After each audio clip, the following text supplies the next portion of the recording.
할렐루야. 오늘도 좋은 날입니다. 요한계시록 11장 15절에서 19절 말씀 묵상입니다. 오늘은 증인의 삶을 살라라는 제목으로 말씀을 나누도록 하겠습니다.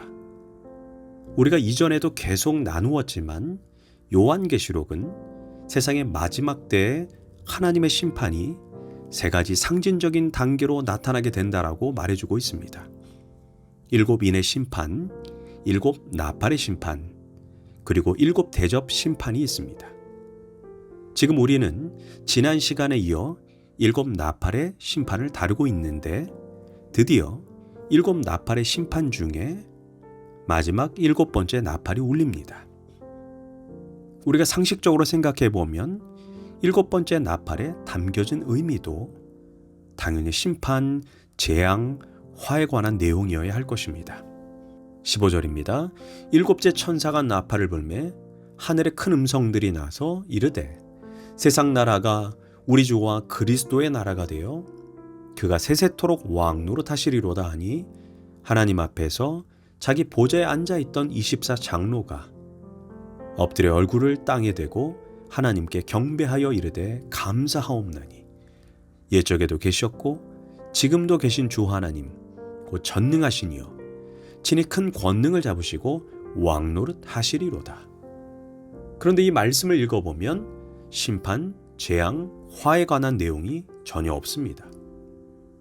도리어 일곱 번째 나팔을 불 때 하나님의 백성들이 그리스도와 함께 왕노릇하게 되고 경배도 있고 심지어 감사도 나옵니다.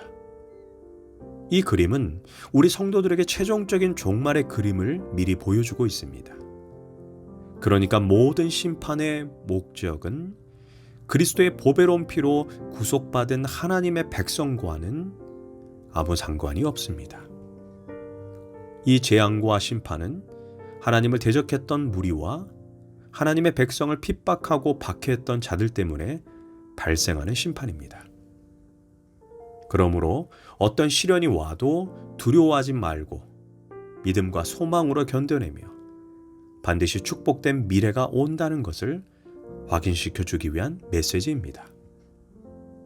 결국 하나님을 대적하는 세상 나라는 반드시 망하고 반드시 예수 그리스도가 다시 오셔서 하나님의 나라를 다스리며 하나님의 백성과 함께 영원토록 왕노릇하게 된다는 것입니다. 우리 이 말씀을 굳건하게 붙잡아야 앞으로 다가올 심히 두려운 재앙 중에도 길을 잃지 않고 넉넉히 이겨낼 수 있게 되는 것입니다. 물론 당시 요한의 편지를 받은 초대교회 성도들에게는 로마 제국이 세상 나라였습니다. 세상 나라는 교회를 핍박하는 나라요, 어둠의 권세인 사탄이 장악하고 있는 나라입니다. 그래서 예수님을 따르는 성도들에게는 이 세상에서 살아가는 것이 결코 쉽지 않습니다. 이 세상을 지배하는 가치들, 폭력과 음란과 불법과 황금 만능주의는 하나님의 나라의 가치들과 정면으로 추돌합니다. 하나님의 뜻대로 살려고 하면 항상 손해를 보고 바보 취급당하고 불이익을 받고 왕따를 당합니다. 그래서 성도들에게 혼란과 답답함이 생깁니다. 하나님이 존재하시는가? 내가 맞는 길을 가고 있는가? 때때로 근본적인 회의까지 들어와 우리의 삶과 믿음을 송두리째 흔들어 놓습니다. 그래서 성도들에게 인내가 필요한 것입니다. 우린 이 불의한 현실 앞에 속히 주의 나라가 임하게 해달라고 간절히 기도하게 되는 것입니다. 사실 우리는 이 땅에 살아가면서 세상 나라에 세워지는 정권과 정치인들에게 관심을 가집니다. 불의한 현실 속에 기독교 가치관을 가진 지도자가 세워지길 간절히 기도합니다. 하지만 세상 정권은 아무리 좋은 지도자가 세워지고 기독교 가치관이 회복되어도 그 다음 지도자가 악한 지도자라면 한순간에 다 무너져 내립니다. 결국 우리의 소망은 이 땅에 있는 것이 아니라 영원한 하나님의 나라에 있음을 깨닫게 됩니다. 때가 되면 반드시 하나님은 세상 나라를 완전히 심판하시고 영원히 흔들리지 않는 하나님의 나라를 세우실 것입니다. 18절입니다. 주의 진노가 내려 죽은 자를 심판하시며 종 선지자들과 성도들과 또 작은 자든지 큰 자든지 주의 이름을 경외하는 자들에게 상 주시며 또 땅을 망하게 하는 자들을 멸망시키실 때가 왔습니다. 그런데 이 말씀을 잘 살펴보면 마지막 심판 때에 두 부류의 사람밖에 없음을 알 수 있습니다. 심판받는 사람과 상을 받는 사람입니다. 먼저 심판받는 사람들에 대해 죽은 자들이라고 말합니다. 이들은 영적으로 죽은 자들로 불신자들만 의미하는 것이 아닙니다. 마태복음 7장 말씀처럼 입술로는 주여 주여 하지만 삶의 자리에서 불법을 저지르고 하나님 백성답게 살지 않는 자들도 이 심판의 대상자들이 될 것입니다.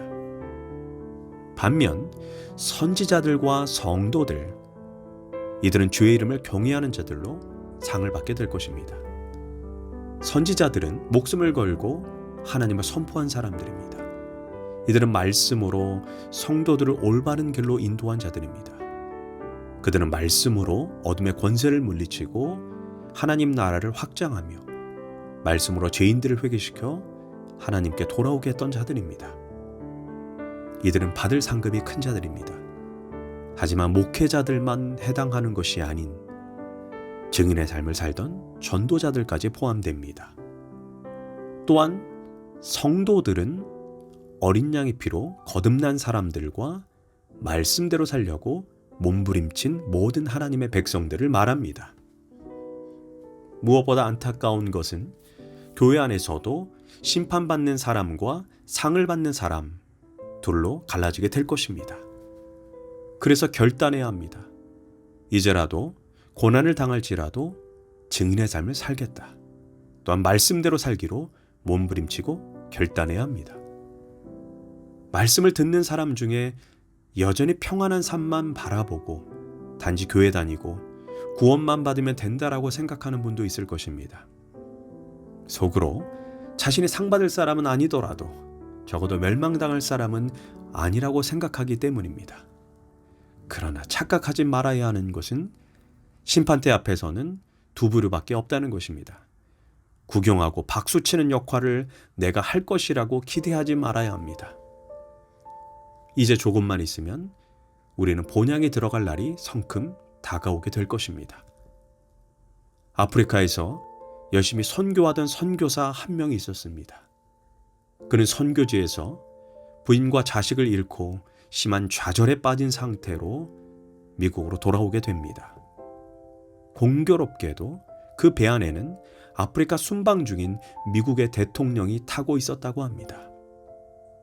배가 샌프란시스코 항만에 막 도착했을 때 대통령을 환영하기 위한 수많은 인파가 부둣가에 모여 열광적으로 대통령을 맞이했습니다. 바닥에는 붉은 카펫이 깔려 있었고 군악대의 빵빠레와 오색 찬란한 반짝이들이 사방에 뿌려졌습니다. 대통령 일행이 다 빠져나간 뒤에 이 선교사가 의기소침한 상태로 혼자서 쓸쓸히 부둣가를 내려올 때는 군악대의 나팔 소리도 멈췄고 붉은 카페트도 거두어졌습니다. 그는 눈물을 흘리며 이렇게 말했습니다. 주님, 내가 주님을 위해서 내 모든 생애를 바쳐서 사역한 결과가 고작 이것입니까? 눈물을 머금고 부둣가를 빠져나가는 이 선교사 앞에 주님은 저녁 노을의 모습을 빌어 영광스럽게 나타나셔서 이렇게 말씀하셨다고 합니다. 아들아, 너는 아직 고향에 돌아오지 않았다. 내가 고향에 돌아오는 날 군악대의 빵빠레 소리와도 비교도 되지 않을 천군 천사의 나팔 소리와 함께 내가 친히 너를 마중 나오마. 주님 앞에 돌아오는 그날, 하늘의 영광스러운 그날을 상속받기 위해 주님 앞에 서는 그날, 이때 주님을 위해 살았던 모든 성도들이 이 상을 받을 것입니다. 특별히 주님을 위해 전생애를 바치고 산 사람들을 주께서 기뻐하실 것입니다. 이런 사람을 귀하게 볼 줄 알고 격려할 줄 아는 사람이 되시길 바랍니다. 기도하겠습니다. 주님, 어떤 상황 가운데서도 주님이 주신 사명에 충실하길 원합니다. 세상이 점점 어두워지고 믿는 사람들이 핍박받는 시대가 되어도 주님만 바라보며 주님만 붙잡고 충성하는 사람이 되게 하소서. 예수님의 이름으로 기도합니다. 아멘.